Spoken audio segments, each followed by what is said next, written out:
Bonjour, dans cette vidéo, nous allons parler du flot de conception de circuits numériques.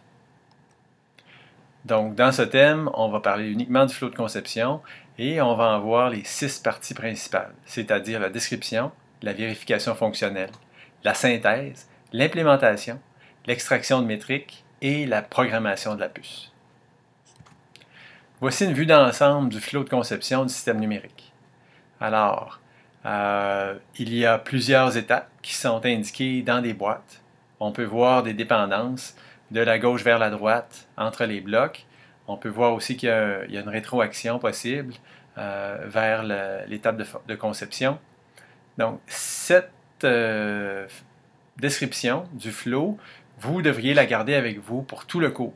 Dans les laboratoires particulièrement, va vous être très utile pour comprendre à quelle étape exactement vous êtes rendu quand vous passez de la conception d'un circuit jusqu'à sa vérification après avoir programmé la puce. On va maintenant passer à travers des boîtes une après l'autre. Donc tout d'abord, la description du circuit consiste à utiliser une combinaison de code HDL dans un langage comme VHDL ou Verilog, une combinaison aussi de schémas d'interconnexion de composantes, des diagrammes d'état et possiblement aussi des fichiers de contraintes qui vont spécifier quel type de puce on veut utiliser, quelle fréquence d'horloge maximale on veut atteindre, etc.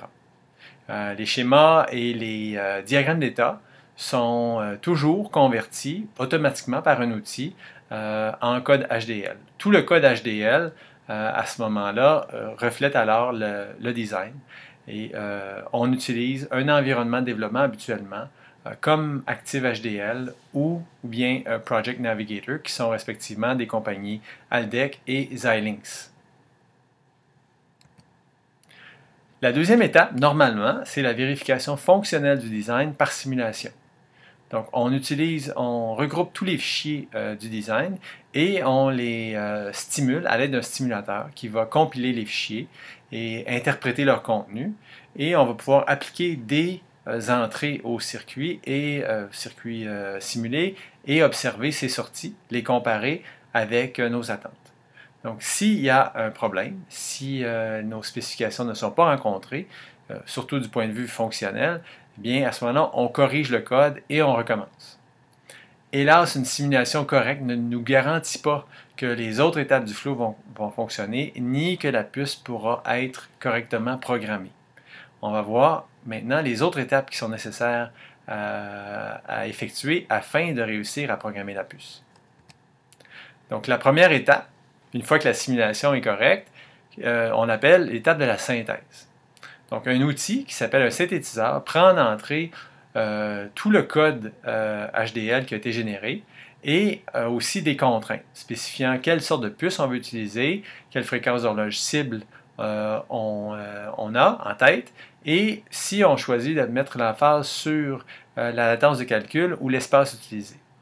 Donc, l'outil de synthèse va interpréter le code et instancier des modules qui sont disponibles sur la puce qu'on a choisie.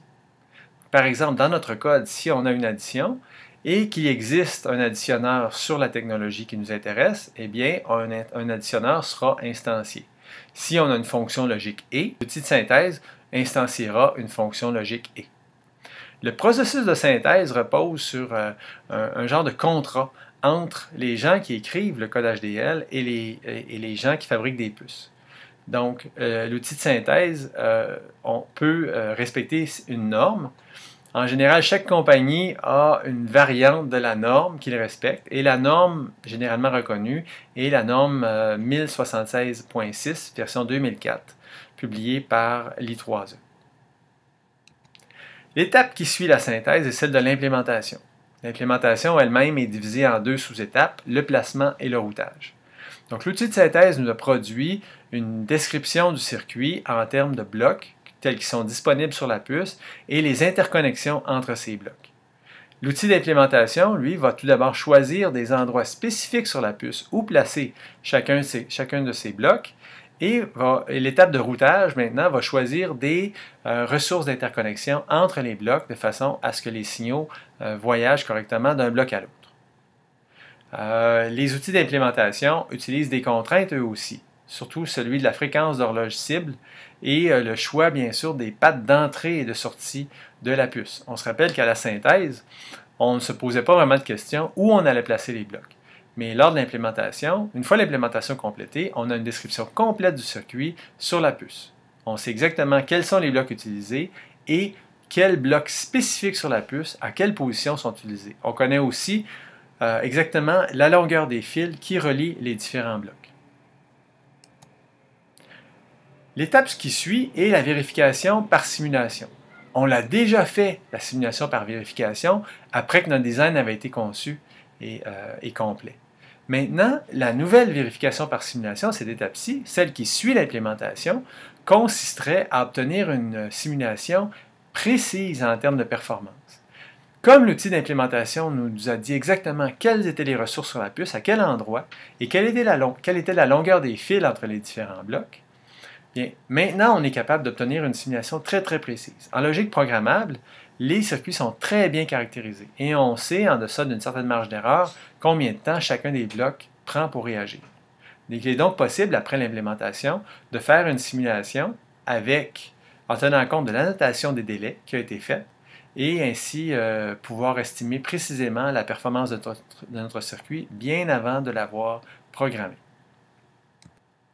Suite à la synthèse et à l'implémentation, on peut aussi extraire de façon statique des métriques d'implémentation. Ces métriques sont très utiles et vont nous permettre de comparer deux designs entre eux qui ont la même fonctionnalité. Les trois métriques les plus communément mesurées sont tout d'abord le nombre de blocs logiques et autres ressources utilisées sur la puce, le délai et la fréquence maximale d'horloge, telle qu'estimée suite à la synthèse et à l'implémentation, et la puissance consommée estimée. Je vous rappelle encore qu'en logique programmable, les FPGA qui sont manufacturés à très grande échelle, sont très bien connus. On peut prédire relativement précisément leur performance. Donc, suite à la synthèse et à l'implémentation, il est possible de prédire à l'avance une puce, comment la puce se comportera et qu'est-ce qu'on atteindra comme performance. Encore une fois, si on ne rencontre pas nos spécifications, on retourne à l'étape de la conception du circuit. La septième et dernière étape consiste à programmer la puce et à en faire la vérification dans le circuit.